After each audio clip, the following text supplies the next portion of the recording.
Sud Radio, dans tous ses états, Alexis Poulain. Le face-à-face. 13h03 sur Sud Radio, on est ravis aujourd'hui de vous présenter ce face-à-face exceptionnel avec un invité exceptionnel justement. Laurent Geoffrin, journaliste et directeur du quotidien lejournal.info. Bonjour monsieur Geoffrin. Bonjour. Bonjour, merci d'être au micro de Sud Radio. Alors, je voulais avoir un journaliste de votre trempe avec la carrière que vous avez pour parler un peu de l'état de la presse dans ce pays, parce que ça tire dans tous les sens. On a l'impression que c'est règlement à hockey choral en ce moment et que c'est très difficile aussi de faire valoir la liberté d'expression. Vous avez été, par exemple, pendant longtemps à CNews, dans l'émission de Pascal Praud, qui est CNews aujourd'hui sous les feux de la critique, avec Reporters sans frontières, une organisation censée défendre les journalistes qui voudrait censurer ou attaquer. Ouais, voilà, mais bon, on peut se poser la question. Attaquer CNews et vraiment, vous quand vous y étiez, enfin vous êtes parti de CNews. Déjà, peut-être vous pouvez nous dire pourquoi. Qu'est-ce qui s'est. Je suis parti pour une raison précise, c'est que le groupe Bolloré a pris le contrôle du journal du dimanche et a transformé complètement sa ligne éditoriale, ce qui a provoqué le départ de la plupart des journalistes. Et moi, j'ai dirigé des quotidiens. Et ma philosophie est totalement à l'envers de ça. Moi, j'ai été désigné 5 fois par les actionnaires, et à chaque fois, ça donnait lieu à un vote. Des journalistes. Des journalistes. Bien sûr. Et donc, j'ai été élu, en quelque sorte, 5 fois. Et si j'avais pas été élu, je me serais soumis au résultat. Là, il y a eu un vote au JDD, il y a eu 95% de gens contre. Contre, oui. C'était Geoffroy Lejeune qui a été nommé à la tête. Le propriétaire, que ce soit celui-là ou un autre, ça aurait été pareil. Mais le propriétaire est passé outre et il a maintenu sa nomination. Donc ça m'a paru totalement contraire à ce que je pensais moi. Et étant à CNews, c'était difficile de le critiquer, parce que c'est difficile d'être sur une télévision et de critiquer directement son patron. Donc il m'a semblé nécessaire de reprendre un peu plus de liberté de parole et donc de cesser d'apparaître à CNews. Voilà. Donc vous pensez aujourd'hui que les critiques à l'encontre de CNews sont fondées, notamment ce qu'on a entendu de la part du dirigeant actuel de Reporters sans frontières, qui demande à l'Arcom de revoir l'autorisation d'émettre parce que CNews serait devenu une chaîne d'opinion. Il faut comprendre d'où ça vient, parce que ça a été brouillé et embrouillé par les polémiques. D'abord, il n'y a pas de censure. Il n'y a aucune censure. Et le but de l'Arcom ou le but du Conseil d'État n'est pas d'instaurer une censure. D'abord, il ne s'est rien passé. CNews crie avant d'avoir mal, parce que personne ne lui a rien demandé pour l'instant. Simplement, il y a eu un avis du Conseil d'État disant il faudrait mieux respecter le pluralisme. Pourquoi ils ont dit ça? Il faut revenir à l'origine. C'est la TNT numérique. Il y a un nombre de canaux comme ça qui ont été attribués à des chaînes publiques ou à des chaînes privées par l'État gratuitement. En échange, l'État a demandé à ce que ces chaînes signent une sorte de contrat, une charte, quoi. Dans cette charte, il est indiqué qu'il faut respecter la personne humaine, qu'il ne faut pas faire de diffamation, qu'il faut s'efforcer de représenter la diversité. Et bon, il y a diverses comme ça conditions. Et il y en a une consistant à dire il faut s'efforcer de respecter le pluralisme entre les courants politiques. C'est ça l'origine. Donc, on ne peut pas dire que cette charte soit une charte de censure. Ceux qui disent ça disent n'importe quoi. C'est une charte qui a été élaborée en 86 par le gouvernement Chirac, sous la direction de François Léotard, qui n'était pas connu comme un censeur farouche. C'était sur l'ouverture des chaînes privées, en fait. Oui, c'est le statut qui a été proposé aux chaînes privées qui voulaient avoir une fréquence gratuitement. Et donc voilà. Or, toutes les chaînes ont signé le contrat. Y compris CNews. CNews ont signé en bas de la feuille où il y a toutes ces... Enfin, toutes, il y en a 5 ou 6, quoi, qui sont de bon sens, en quelque sorte. Et donc, ce sont des obligations de bon sens. Ça s'est traduit par quoi? Alors, pour respecter le pluralisme, je ne parle pas des autres clauses. D'ailleurs, CNews les respecte parfaitement. Il n'y a aucun problème là-dessus. Sur le pluralisme, c'est traduit par le fait qu'on a dit, bon, les hommes politiques qui viennent doivent être à égalité selon leur représentativité. Et puis là-dessus, ce qui n'existait pas à l'origine, qui n'a pas existé pendant longtemps. Ah oui, je précise que cette loi a été avalisée par toutes les majorités successives. Oui, elle n'a jamais été remise en cause. Ouais. Jamais. Ni par les télés, ni par l'opinion, ni par quiconque. Donc pendant 40 ans quand même. Donc c'est pas donc s'il y avait censure, ça se saurait depuis 40 ans quand même. Donc tout ça c'est une blague propagandiste.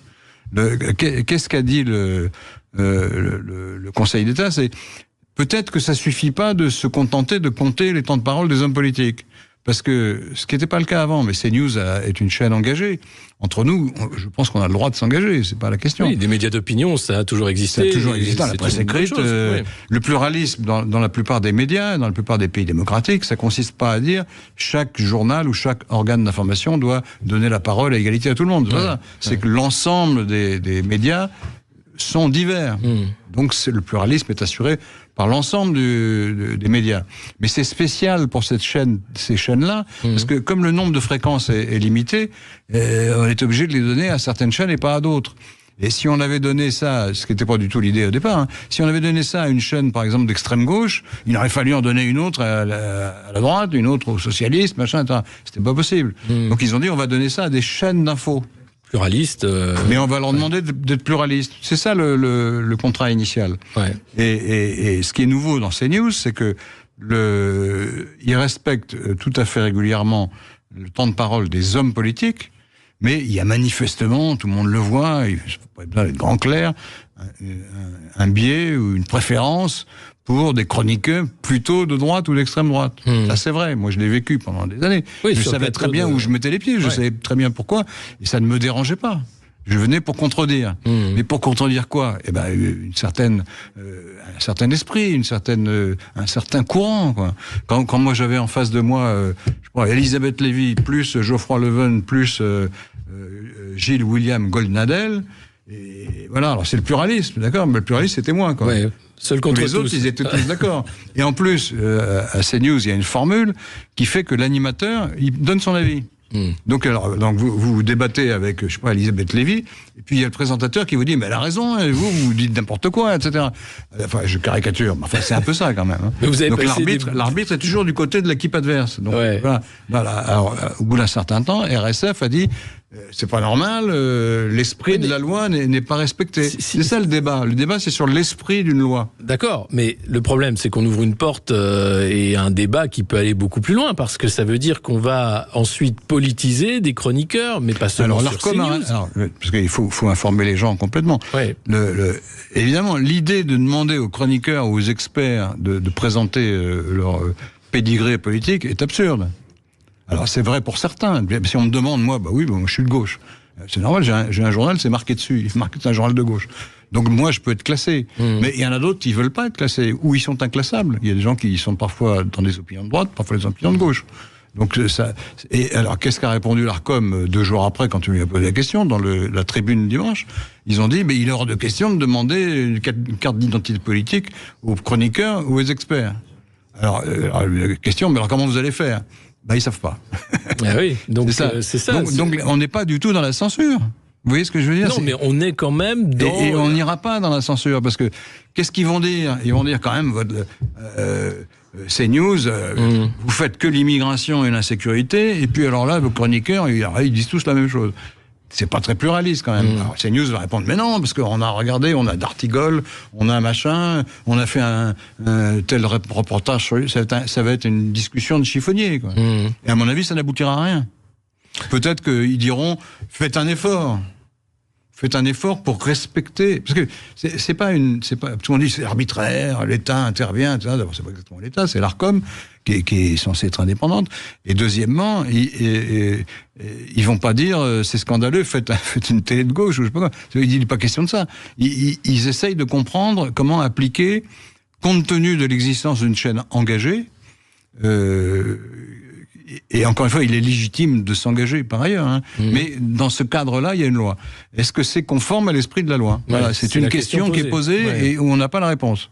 Et on risque de ne pas l'avoir, puisque ça paraît compliqué. C'est difficile. De ficher politiquement ensuite des gens. C'est difficile, et en même temps, on sent bien que tout le monde sait bien, et ils le disent eux-mêmes. Enfin, eux le disent pas, parce qu'évidemment, comme il y a la loi, ils vont pas dire on est engagé, parce que vraiment, les gens disent alors donc vous respectez pas la loi. Il y a quand même le mélange des genres. Par exemple, un Philippe de Villiers, ancien politique reconnu, qui a maintenant son émission sur CNews, qui est passé de l'autre côté. Oui, donc il a le droit, moi ça me dérange pas, mais effectivement, la loi prévoit que ce soit pluraliste. Bon, voilà, c'est plus rien. Ou alors il faut changer la loi. Maintenant, il faut dire la loi est liberticide, il faut la changer. Mais ils disent pas ça du tout. Non, personne ne dit ça d'ailleurs. C'est l'interprétation de la loi par le Conseil d'État qui est l'objet du débat. Et ce débat, à mon avis, au lieu de s'énerver et de crier à Orwell, Staline, enfin tout y est passé, etc. Il vaut mieux essayer de discuter sur est-ce qu'on applique vraiment la loi dans son esprit ou pas. Est-ce qu'il n'y a pas aussi une autre question derrière c'est ce débat-là sur la concentration des médias, puisque ça c'est un autre débat alors pour le coup. Oui, mais c'est ça, un autre débat, mais qui est lié aussi d'une certaine façon, puisque le groupe Bolloré a décidé quand même d'acheter de nombreux médias et maisons d'édition également. Et est-ce que là il n'y a pas une autre question sur la coloration politique évidemment d'un bord ou d'autre et la difficulté finalement de faire vivre une pluralité médiatique ou une indépendance médiatique en dehors de ces sphères de la finance. Il y a deux choses. Est-ce qu'il y a le même propriétaire pour plein de médias ? Première question. Deuxième question, est-ce que ce propriétaire intervient dans le contenu pour imposer une ligne ? Alors, souvent, vous avez des propriétaires, moi j'en ai eu à Libération, des propriétaires qui étaient des capitalistes, même très connus, comme Rothschild, etc. Mais à Libération, il y a une charte. Et puis, il y a ce système qui fait que c'est l'actionnaire qui propose un directeur de rédaction, mais c'est la rédaction qui vote pour l'accepter ou ne pas l'accepter. Donc ça crée des murs, comme ça, des séparations entre les intérêts économiques et le contenu journalistique. Donc le problème de Bolloré, c'est que, il possède plusieurs médias importants, 2, il intervient. Ou il fait intervenir par des gens qui nomment. Et alors il suffit d'écouter Europe 1, de lire le JDD et de regarder CNews, vous vous apercevez que c'est les mêmes. De toute façon, oui, c'est souvent nominalement les mêmes. Pascal Brault, j'aime bien Pascal Brault par ailleurs, mais je n'ai pas du tout ses idées, mais enfin je l'aime bien. Mais il se trouve qu'il fait CNews tous les jours. À un moment, il fait aussi Europe 1, sur le et il est chroniqueur dans le journal du dimanche. Donc là, il y a une ligne, quoi. C'est une symphonie. C'est un chœur. Alors et il y a aussi tout le pan sur l'édition, les maisons d'édition. Plus l'édition. Est-ce que Bolloré va intervenir dans les programmes d'édition ? C'est plus difficile pour les éditeurs, parce que chaque maison a sa tradition. C'est des vieilles maisons qui ont l'habitude de travailler d'une certaine manière. Il va avoir du mal à obliger Et puis en plus, c'est contre-productif sur le plan commercial. S'ils ne publient que des livres de droite, ils vont supprimer la moitié de leurs bouquins. Ça va être compliqué. Ils vont perdre leur chiffre d'affaires. Donc dans l'édition, c'est compliqué. Mais dans les médias, là c'est clair. C'est un orchestre. Vous avez la grosse caisse, vous avez le trombone, le violon, etc. Et ils jouent tous la même partition. Ça peut poser un problème. Ça peut poser un problème politique, parce que d'abord, ça pose un problème politique quand on n'est pas de ce courant-là. Parce que ça leur donne une puissance dans le débat public que les autres courants n'ont pas. Ou peu, en tout cas. Pas du tout à la même échelle, voilà. C'est un fait. Ça peut déséquilibrer la discussion. Alors on va marquer une pause et on va se retrouver dans un instant. Non, il y a beaucoup de choses à dire pour continuer de parler de l'état de la presse, et puis on élargira aussi sur le champ international. Et puis vous aurez la parole évidemment 0826 300 pour poser toutes vos questions ou pour intervenir. À tout de suite sur Sud Radio. Sud Radio, votre avis fait la différence. Je remercie Sud Radio de pouvoir donner la parole aux Français sans les couper, en ayant d'autres avis. Et ça, vraiment, c'est la seule radio en France qui puisse le faire. Donc je tiens à le souligner. Sud Radio, parlons vrai. Sud Radio dans tous ses états. Alexis Poulain. Et on se retrouve avec Laurent Geoffrin, ancien directeur de Libération, mais qui est aussi passé par le Nouvel Obs, qui a écrit de nombreux livres, qui était aussi sur CNews à l'heure des pros, pour parler bien sûr de l'état de la presse. Où j'ai toujours été bien traité, je les critique, mais je les critique politiquement, humainement, ils sont très gentils. Oui, ça s'est toujours bien passé. Et vous êtes parti parce qu'il y a eu cette... C'est pas du tout à cause de CNews, c'est à cause du JDD. Ouais, donc quand même, il y avait là un point important. On parlait de cette question de la pluralité des médias, de l'actionnariat aussi, du fait qu'il soit très concentré. Il n'y a pas aujourd'hui de question de censure, comme vous le disiez, mais on voit bien quand même qu'il y a un débat particulier sur la liberté d'expression. Il y a en ce moment les états généraux de la presse qui ont lieu avec l'actuel secrétaire général de Reporters sans frontières qui est en charge, Christophe Deloire. Est-ce que vous suivez ces débats sur les états généraux de la presse et qu'est-ce que vous en pensez ? Je crains qu'ils soient un peu pusillanimes. Oui. Parce que moi je trouve que le système que j'ai vécu moi pendant longtemps, hein, est un bon système pour les vieux journaux en tout cas. C'est-à-dire l'actionnaire nomme les responsables, notamment le directeur de la rédaction, le directeur de la publication, et la rédaction se prononce par un droit de veto. Comme ça, ça oblige les deux parties à s'accorder sur la personnalité la mieux à même de diriger la rédaction. Je trouve que c'est pas mal. Alors j'imagine que cette proposition, enfin cette institution, parce que ça existe au Monde, ça existe à Télérama, ça existe à l'Obs, ça existe à Libé, et dans d'autres journaux, aux Échos, etc. J'imagine qu'au sein de la discussion des États généraux, là, c'est venu dans la discussion. Et tous les patrons de presse sont violemment hostiles. Parce qu'ils veulent pouvoir intervenir justement dans le contenu. Ce qui prouve bien d'ailleurs qu'il y a un problème. Il y a un changement de philosophie, d'une certaine façon. C'est important, à la fois sur le plan politique, bon, c'est important, mais par exemple, si le patron du Figaro intervient dans le Figaro pour que le Figaro soit de droite, c'est pas très grave, vu qu'il est déjà de droite. Ou si le patron de l'Obs dit il faudrait que vous soyez à gauche, comme il est déjà de gauche, c'est pas grave. C'est quand on change brutalement la ligne d'un journal existant que ça peut poser problème, ce qui était le cas du journal du dimanche. Là, il y a un problème. Ça aurait été le même problème dans l'autre sens. Si ça avait été un mélenchoniste qui avait pris le contrôle et qui avait dit au JDD maintenant vous faites la propagande de la France insoumise, ça aurait été exactement le même problème. Sauf que évidemment les gens de gauche souvent ont un peu moins d'argent que les gens de droite. Donc c'est plutôt la droite qui fait ça. Mais ça pose d'autres problèmes. C'est que le propriétaire, lui, il a besoin de ne pas perdre d'argent, en tout cas, si possible, d'en gagner. Il va avoir tendance, dans certains journaux, ça existe déjà, à demander aux journalistes de ménager les annonceurs. Donc vous allez avoir des articles, je sais pas, sur Coca-Cola, par exemple. Le propriétaire va dire arrêtez de critiquer Coca-Cola, il nous donne 10 millions d'euros de. Mais c'est Libération qui avait eu un grand annonceur dans le secteur du luxe, il me semble, hein, qui avait retiré ses oui, pubs. enfin, c'est un peu particulier, puis vu que le Bernard Arnault avait été insulté carrément, c'était un peu dur, là. Donc c'était Bernard Arnault, c'est ça, hein, qui avait retiré les pubs de oui, parce qu'il voulait mettre de l'argent en Belgique, je crois. Alors, Libération avait titré « Casse-toi, riche con ». Bon, c'est drôle. Enfin, moi, j'étais pas là. Entre nous, si j'avais eu la une, j'aurais dit, elle est drôle, mais on la publiera plus tard. Mais parce que, évidemment, c'était insultant. Et d'ailleurs, il y a beaucoup de lecteurs de Libé à l'époque qui avaient protesté. On disait, vous pouvez pas insulter les gens comme ça, c'est pas possible. Donc, et effectivement, il a retiré toutes ces publicités pendant, je sais pas combien d'années, quoi. Ouais, ça a été long, et c'était très cher. Enfin, ça veut dire aussi que les annonceurs ont un levier, quoi. Oui, bien sûr. Donc, il faut qu'il y ait une charte dans ce cas-là. Il faut qu'il y ait une charte qui précise que les journalistes n'ont pas à se conformer aux instructions de quiconque pour ménager tel ou tel annonceur. Ils n'ont pas non plus à attaquer gratuitement les annonceurs, mais et dans beaucoup de journaux, vous savez très bien que c'est pas le cas. Que j'en connais, hein, je dis pas chez vous, hein, mais on dit faites gaffe avec Airbus quand même. C'est une compagnie importante. Bien sûr. Pas dire qu'ils ont mal géré cette affaire, machin.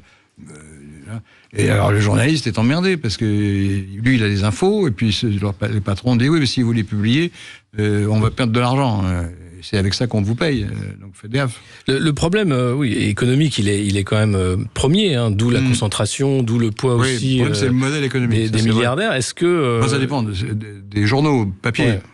L'audiovisuel souvent les gens gagnent de l'argent quand même. Pas toujours, mais le but c'est gagner de l'argent de pouvoir arriver, mais sur la presse papier elle est déficitaire.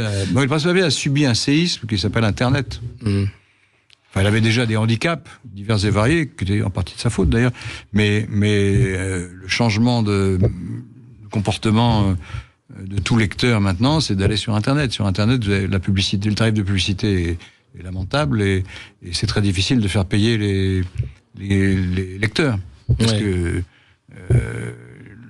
la gratuité s'est instaurée comme une sorte de norme. Alors, il y a des journaux maintenant qui arrivent à avoir des abonnés, mais c'est beaucoup plus difficile que d'avoir de la recette en kiosque. Et comme il y a moins de kiosques et que la presse écrite va mal, c'est quand même sur Internet que ça se passe. Mais le modèle économique sur Internet n'existe pas encore. Sauf pour Le Monde ou pour des très grands journaux. Mediapart, qui a été un pur player, comme on les appelle. Mediapart a été une réussite remarquable parce qu'ils ont réussi sur Internet à gagner de l'argent. Voilà. Ça a été les premiers, mais c'est vrai que ça reste compliqué. Mais c'est pour ça qu'il y a une bataille sur vis-à-vis de Google et des plateformes qui utilisent le contenu des journaux pour attirer les internautes et qui le font gratuitement. Donc c'est pour ça qu'il y a une directive européenne qui oblige maintenant les plateformes à rémunérer, pas très cher, mais enfin à rémunérer les auteurs et les producteurs des articles qu'ils utilisent pour remplir leur site. L'Europe qui s'intéresse de près aussi aux plateformes avec le DSA et notamment la plateforme X, anciennement Twitter, qui a été rachetée par là aussi, je ne vais pas être d'accord avec l'atmosphère ambiante. La situation d'Internet est scandaleuse. Scandaleuse. C'est-à-dire que, par exemple, vous avez eu une campagne Internet diffusée donc par les réseaux, je ne sais pas si c'est X ou Facebook, pour dénoncer le professeur Samuel Paty. Lequel a été ensuite décapité. Personne n'a jamais dit que c'était pas normal de diffuser ces messages de haine. Personne n'a rien dit.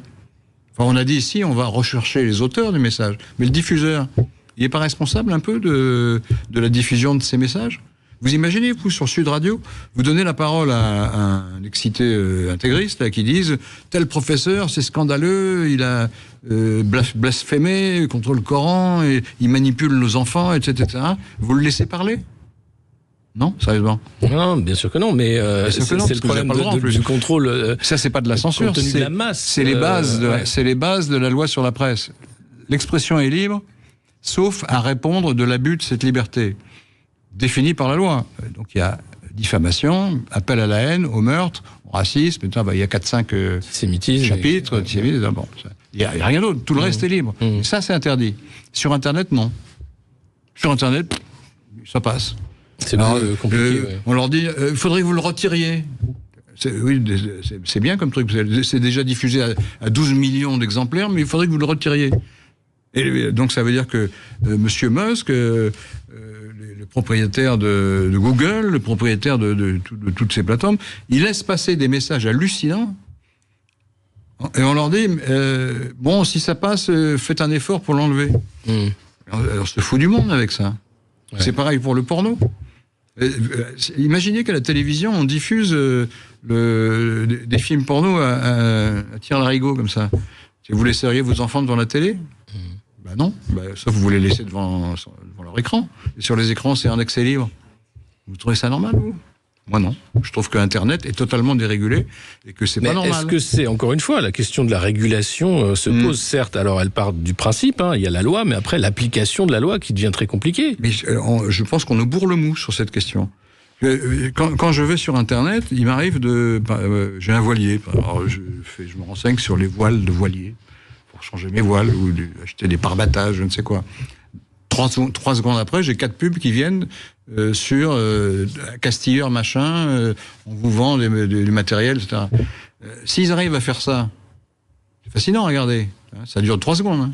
S'ils arrivent à faire ça, ils n'arrivent pas à enlever les messages où il y a marqué « on va tuer machin » ou « vive le nazisme » ou « bah les juifs ». Ils n'arrivent pas à détecter ça. Si, ils n'ont pas des algorithmes pour les détecter. Avec des mots-clés, etc., une censure a priori, mais malheureusement, elle est compliquée à mettre en place. On va en reparler. C'est ce qu'ils disent, mais il faudrait vérifier. Ouais, on va... Non, c'est pas compliqué, ça coûte cher. Ça coûte cher. C'est pas pareil. Ça coûte cher, donc ça va... écorner un peu leurs immenses profits. Quel scandale. Ça, c'est vrai. On se retrouve dans un instant pour continuer de parler de l'état de la liberté de la presse et censure ou pas. Et puis pour réagir, 0826 300 sur Sud Radio. Vous n'inquiétez pas, vous ne serez pas censuré sur Sud Radio. À tout de suite. Toutes vos questions à Laurent Geoffrin dans un instant. Sud Radio dans tous ses états. Alexis Poulain. Sud Radio dans tous ses états. Alexis Poulain. Et on se retrouve avec notre invité Laurent Geoffrin pour parler de la presse, du contrôle aussi et de la protection des uns et des autres en ligne ou dans le monde réel. Vous êtes plutôt d'avis de dire qu'il n'y a pas de censure en ce moment, où il n'y a pas vraiment de danger en France et que... Je veux dire une énormité. Ouais. C'est énorme. En France, la presse est libre. D'accord. Globalement. Globalement libre. Bien sûr. Mais quand vous avez... N'importe qui peut faire un journal. Ouais. Surtout avec Internet. Je le sais, je viens d'en faire un. Je n'ai rien demandé à personne. Il n'y a pas besoin de demander une autorisation à quiconque. Vous faites le jeu de journal et puis il est diffusé et basta. Évidemment, si vous mettez dedans des choses illégales, c'est autre chose. Mais enfin, c'était pas mon idée. Tant que vous respectez la loi, voilà. Bien sûr, et la loi est très libérale. La loi, c'est la loi sur la presse. C'est libre, sauf exception. Il y a 5 exceptions. Pas 42, il y en a 5. Et qui sont assez logiques. Il n'y a pas de diffamation, pas d'appel à la haine, au meurtre, etc. Et pas de racisme ou d'attaquer les gens pour leur religion, des choses comme ça. C'est tout. C'est tout. Tout le reste est absolument libre. Et n'importe qui peut faire un journal, un site internet, et même une radio. Alors évidemment, il faut avoir un peu d'argent. Il peut y avoir une censure par l'argent, mais c'est autre chose. Mais bon, si vous représentez un courant d'opinion, en général, vous y arrivez, parce que vous avez des sympathisants ou des partisans. Donc ça, c'est libre. J'ai pas entendu de ministre qui a interdit telle ou telle émission. Ça existait dans le temps du gaullisme, il n'y avait qu'une seule chaîne. On a eu quand même ministre de l'information. Ces jours-ci, il n'y a plus, ça n'existe plus. On avait à l'antenne, à l'instant, Frédéric Aiguille, qui est journaliste indépendant, qui avait posé une question à la porte-parole Prisca Thévenot lors d'un point presse sur Nord Stream, et qui hier a voulu revenir au point presse et n'a pas été autorisé. Ah ben c'est pas normal. Non, mais je dis pas que tout va bien. Ouais. C'est autre chose. Enfin, c'est une question de proportion. Ouais. Quand je dis la presse est libre, on va dire vous êtes par principe, en général, un bisounours, vous voyez pas. Non, pas du tout. Je sais bien qu'il y a des problèmes. Mais enfin, globalement, on dit ce qu'on veut. Enfin, je ne connais. On dit ce qu'on veut. Il y a l'autocensure aussi, parce que par exemple, le Parisien qui avait reporté des propos de Gabriel Attal très critiques vis-à-vis de l'action d'Emmanuel Macron depuis 7 ans, qui a été expurgé dans sa version papier le lendemain matin. Ça, c'était la semaine dernière. J'ai pas suivi ça en détail. Ouais. C'était. Alors non, mais il y a de l'autocensure aussi. Il faut s'indigner à chaque fois qu'il y a ce genre de choses. Je suis d'accord. C'est jamais acquis. Il faut se battre. Enfin, faisons un bilan quand même global. Quelle est l'information importante? C'est une question que je pose souvent aux gens. Ça. Dites-moi une information très importante qui a été cachée par le système. Cachée volontairement. Oui. Ignorée, c'est autre chose que les gens n'ont pas vu. Non. Cachée, volontairement. Un truc important. Donnez-moi un exemple. Les gens n'en trouvent pas. Ils ont un seul exemple, c'est Mazarine. Ouais. Ben oui, alors tout le monde savait que le président avait une fille naturelle et vous n'avez rien dit. Alors, à chaque fois, je réponds, oui, d'accord, mais enfin, à l'époque, on n'entrait pas trop dans la vie privée des hommes politiques, donc effectivement, on savait des choses qu'on n'a pas dites. Donc là, c'est vrai, il y avait autocensure. Enfin, c'est un cas quand même très étroit. Qu'est-ce qui est important et qui n'a pas été dit? Dites-moi, qu'est-ce qui a été caché par le système on a vu médiatique. Quand même, prenons le cas de la crise Covid, par exemple. Oui. Où là, on a eu quand même une censure de facto, parce que il y avait campagne de vaccination, il fallait pas faire remonter trop les effets indésirables qui existaient. Moi, je les ai trouvés tout de suite sur Internet. Ah, mais c'est sur Internet. Là, j'ai beaucoup débattu. Oui, j'étais assez news. Ouais. Je vous assure que les cas, comment vous dites... les effets secondaires. Les effets secondaires, il y en avait tous les jours. Parce que c'est un système. Alors, vous pouvez dire, telle télé n'en a pas parlé, c'est scandaleux. Voilà. Oui, mais celle d'en face en a parlé. Donc, le résultat est le même. Et le débat sur le vaccin, on ne peut pas dire qu'il n'ait pas eu lieu, alors, pour le coup. Alors, pas vraiment. Il a eu lieu de manière très limitée à la marge. J'ai passé des heures et des heures à débattre des vaccins. Sur CNews. Sur CNews, mais j'en entendais aussi sur d'autres chaînes. Alors évidemment, si vous dites les vaccins ne marchent pas... Il faut le prouver. Il faut le prouver, et comme c'est pas prouvé, c'est une responsabilité scientifique. C'est une responsabilité grave. Ouais. Si vous dites aux gens, vous vaccinez pas, et qu'ils meurent, vous êtes responsable. Donc c'est emmerdant. En plus, il y a quand même... il y a aussi les faits, quand même. Les faits existent. C'est pas seulement une question d'opinion. Les vaccins n'étaient pas dangereux. Il y avait des cas d'effets secondaires, il y avait des cas de gens qui mouraient, etc. Mais toutes les études qu'on a vues, sérieuses, ont montré que c'était rarissime, quoi, que c'était pas plus que pour les autres vaccins. Parce qu'à ce compte-là, il fallait interdire les autres vaccins. Parce qu'il y a aussi des effets indésirables dans les autres vaccins. Oui. Alors là, les faits montraient que c'était marginal. Et les études qui ont été faites depuis par toutes sortes d'organismes ont montré que les vaccins ont été utiles, qu'ils ont sauvé beaucoup de gens. Donc dire on va faire un débat pour ou contre le vaccin, oui d'accord, mais enfin c'est pas très responsable comme truc.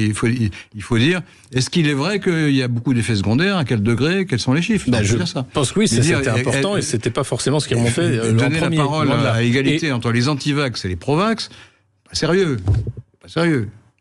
Pas forcément sur le vaccin en général, mais sur la crise Covid, il y a quand même eu beaucoup de censure de la part des plateformes, notamment, qui l'ont avoué d'ailleurs. Alors ça, je me souviens plus parce que franchement, comment il s'appelle, Lalanne, on l'a vu à la télé, oui. on l'a entendu à la radio. dire des conneries. Enfin, on l'a pas censuré. On l'a contredit. Beaucoup de conneries. Mais il n'a pas été censuré.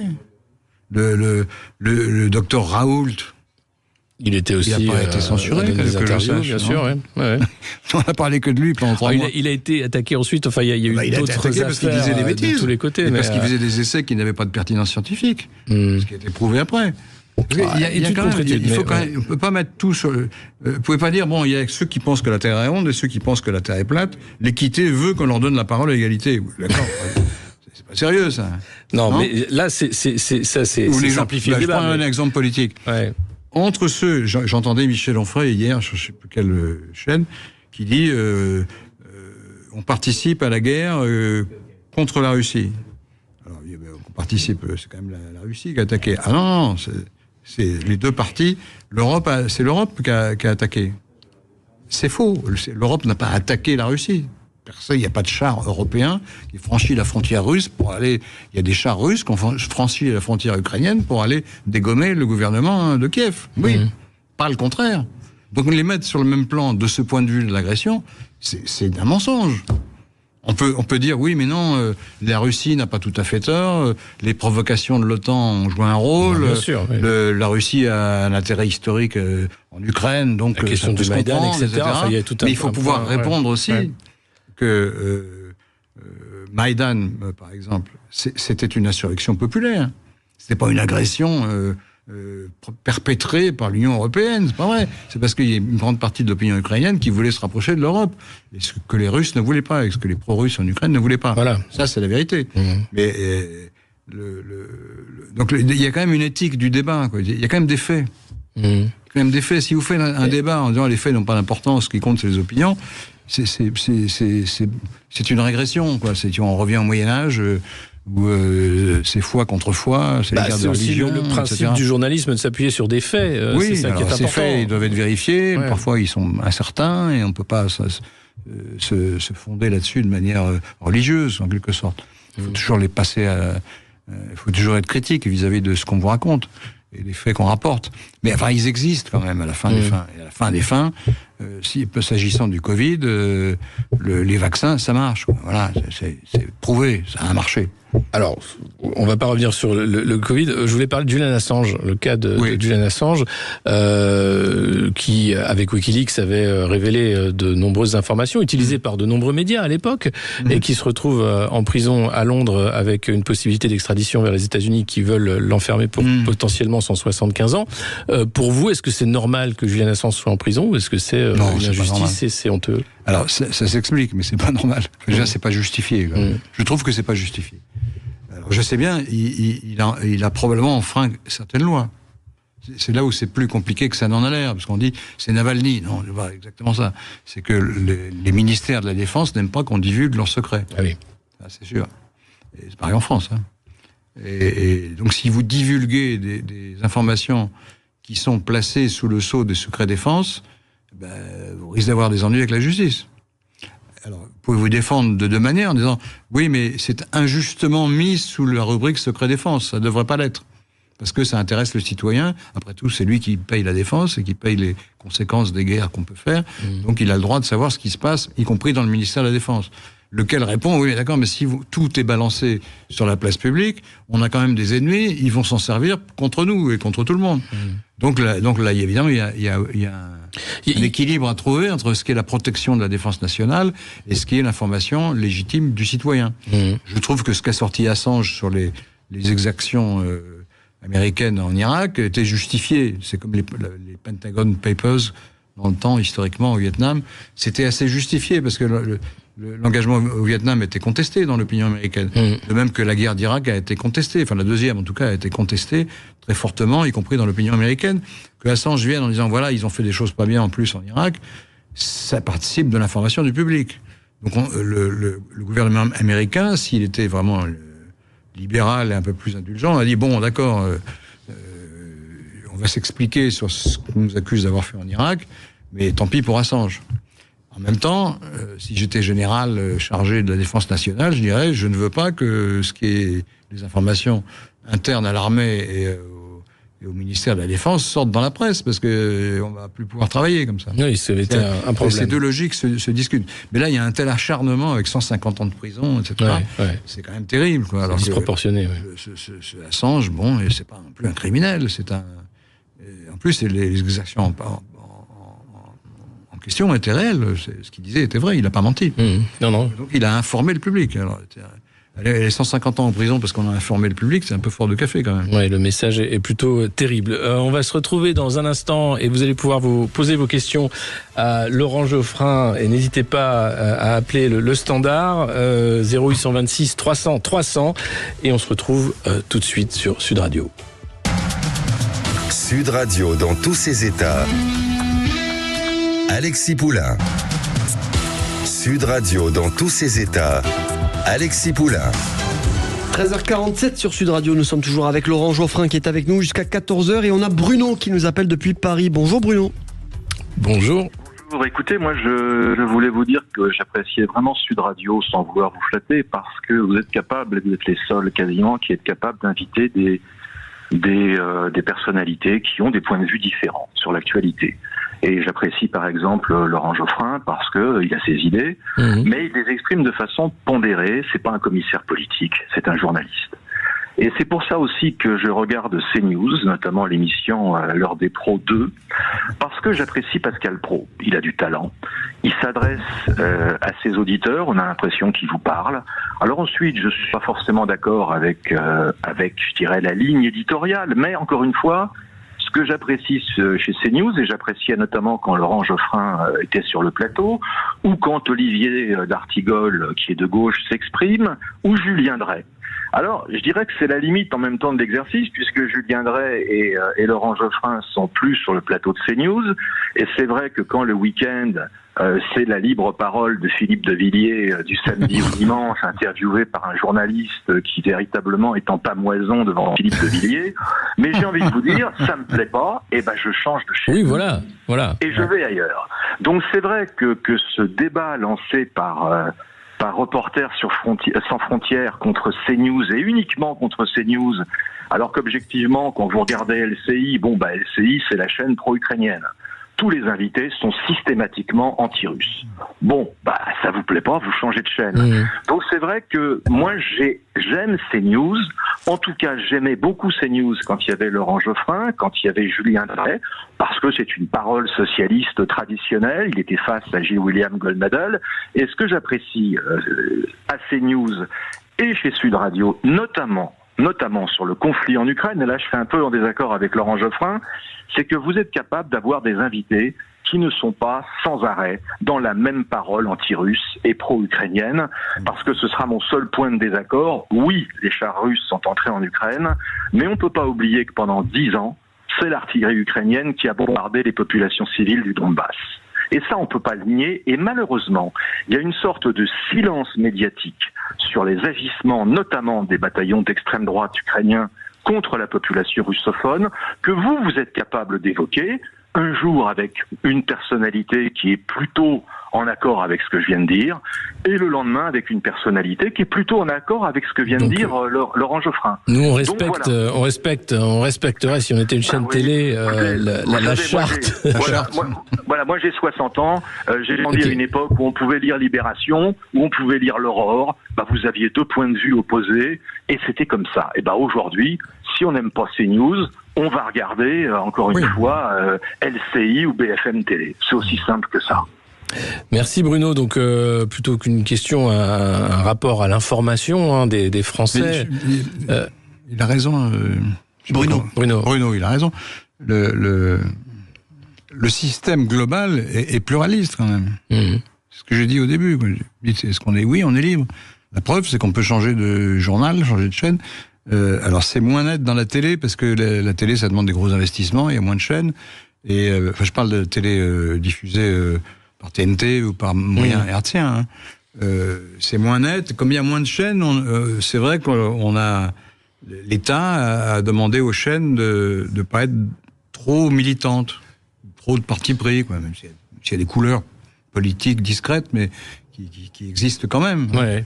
Mais on leur demande de la parole à tout le monde et de pas faire des journaux télévisés complètement biaisés, etc. C'est un peu logique de faire ça, parce que imaginons que l'État n'ait pas fait ça, on se retrouve avec la première chaîne pour Ciotti, la deuxième chaîne, elle est pour Mélenchon, et la troisième chaîne, elle est pour Roussel. Alors là, avec quel paysage médiatique en plus, c'est des chaînes du coup qui deviennent militantes, sont un peu emmerdantes, etc. C'est pas ça qu'on attend d'un système de télévision. La télévision, c'est un média pour tout le monde. Il n'y a pas énormément de chaînes. Enfin, il y en a beaucoup maintenant, mais des chaînes d'infos, il y en a pas tant que ça. Il y en a une dizaine. Bon, si on les politise à mort, en plus, il y a un défaut qu'on retrouve sur Internet d'ailleurs. Quand vous avez des médias très politisés, chacun est dans son coin. C'est-à-dire, les gens qui sont d'extrême droite, ils ne regardent que des chaînes d'extrême droite, ils lisent des journaux d'extrême droite, ils parlent avec des gens d'extrême droite. Il n'y a plus de débat, quoi. Et ceux qui sont intégristes musulmans, alors ils regardent que des trucs complètement louches de prédicateurs dingos, etc., etc. Et ça enferme les gens dans une espèce de vision un peu sectaire. Ce qu'on appelle les bulles de filtre, en fait, oui, sur les réseaux sociaux, où chacun reste dans sa bulle, dans son couloir de nage. Ça fait une société complètement éclatée, où les gens se parlent plus. C'est dangereux à terme. Donc c'est pas mal que sur certaines chaînes, on les oblige à donner la parole à tout le monde. Ce qu'on fait ici sur Sud Radio, d'ailleurs. C'est une espèce de forum, comme ça. Comme le rappelait Bruno. Merci Bruno. On a Claude qui nous appelle depuis Perpignan. Bonjour Claude. Bonjour Claude. Bonjour Alexis Poulain, bonjour Laurent Geoffrin. Bonjour. Oui, moi je voudrais reprendre une boutade qui disait, je sais plus quoi, enfin ils vous feront aimer le train, mais là je me demande si le service public de l'audiovisuel n'est pas en train de nous faire aimer CNews. Parce qu'en fait, moi ce que je constate simplement, c'est qu'en gros, le service public, il est systématiquement d'une gauche plutôt anticlérical. Alors évidemment, Bolloré qui est plutôt de droite et catho, ça fait problème.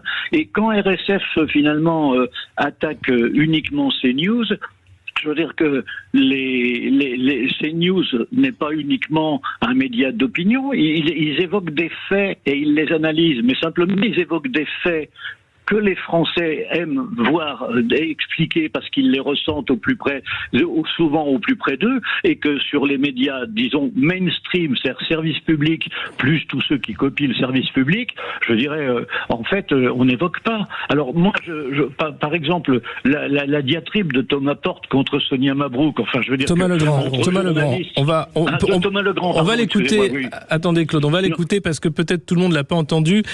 Thomas Legrand avait accusé Sonia Mabrouk de n'être pas une journaliste et Sonia Mabrouk lui avait répondu. On va écouter, on a l'extrait.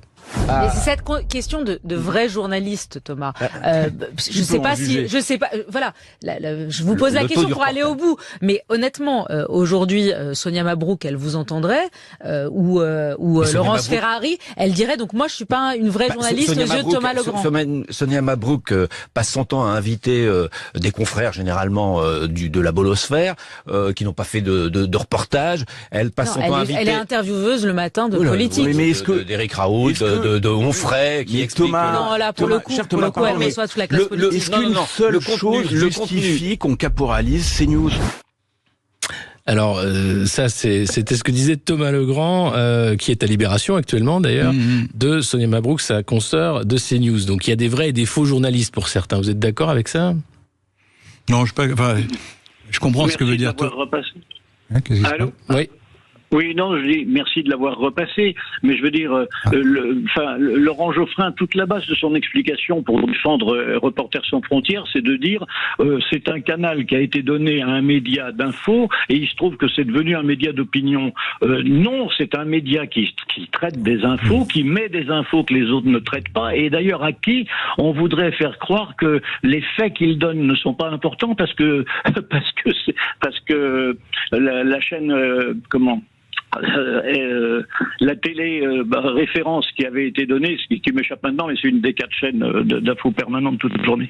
Alors moi, en gros, finalement, l'idée de dire que globalement tout va bien, c'est un peu comme quand Marchais disait globalement, finalement, l'Union soviétique, c'est pas si mal, quoi. Oui, mais on n'est pas en Union soviétique, justement. Ça ne va pas du tout. Alors, Laurent Geoffrin. Mais on n'est pas en Union soviétique du tout.